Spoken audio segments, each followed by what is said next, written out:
As Venezuela's economic and political crisis has deepened, the flow of people out of the country has increased. Tens of thousands have left for neighbouring countries. In fact, the UN says there are now up to 30,000 Venezuelans in Brazil, 300,000 in Colombia. Well, we can speak now to two Venezuelans who've made the decision to leave.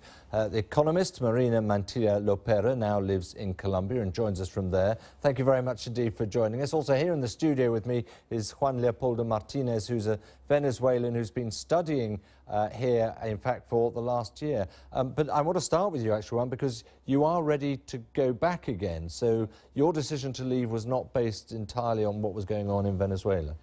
No, well, I come back. I will come back. I want to come back because I think that there's too much to do. I want to apply the knowledge that I have here in a widespread corruption country like Venezuela. It's a certain irony that you've been over here for a year studying issues of corruption and good governance, so it could be put to very good effect, many would say. But let me just ask you, that sense, how you felt when you left, because you left at a very difficult time a year ago. It's got worse since, but did you feel relieved to get out? No, in fact, I'm not worried because I have my family there, I have friends there. So it is not that I just leave, I've been pending every day of the situation because I've been taking care of my family from here as much as I can. But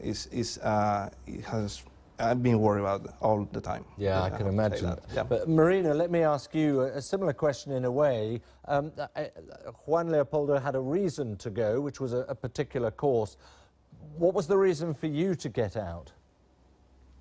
Well, the main reason to leave the country was the security situation. We have no security at all. Was actually Valencia, the city I come from in Venezuela, is one of the most dangerous cities in the country, even one of the most dangerous cities in the world.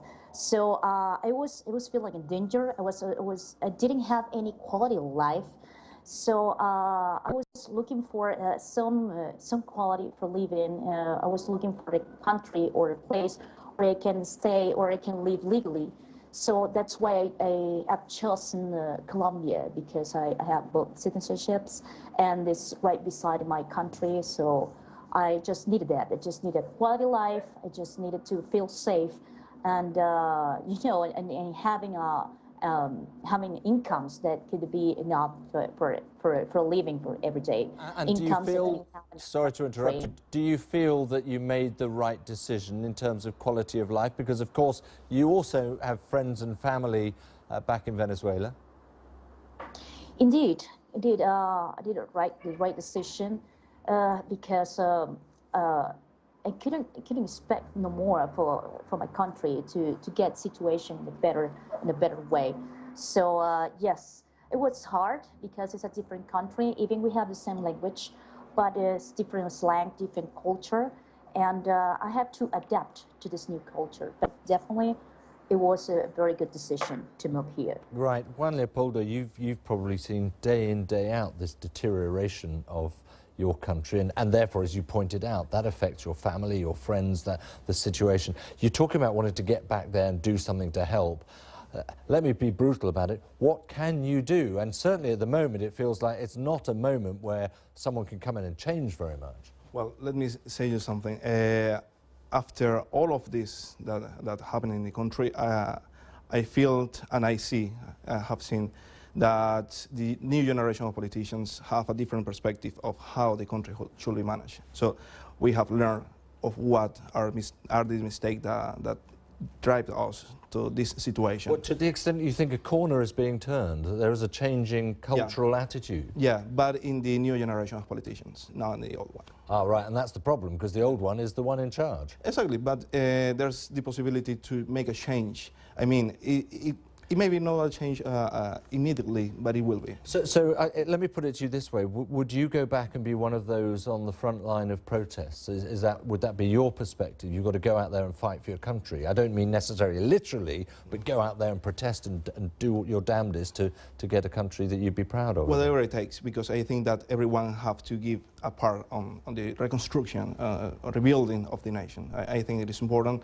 I think there's hope. Besides all the problems we have, there's hope. There's still hope.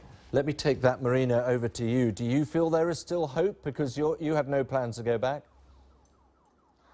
Well, I see, thinking about the hope, well, there's a minimal level of hope, but I see it, it's very distant, you know. The reconstruction, as Juan Leopoldo said, it's a thing, it's going to take a long time. It's going to take, thinking about that, it's going to take about 10 or 15 years as minimum. And yes, there's a minimal hope. We have to keep the pride of that hope and that, but it's not going to. It's my opinion. I think it's not going to be that soon. So it's better to wait, or you know, if military forces still keep the Maduro administration, it's going to be hard. Okay. It's going to be hard to tone it down. Marina, we'll leave it there with a difference of opinion, I think it's fair to say. But Marina Mantilla Lopera and Juan Leopoldo Martinez, thank you both very much indeed. Thank you.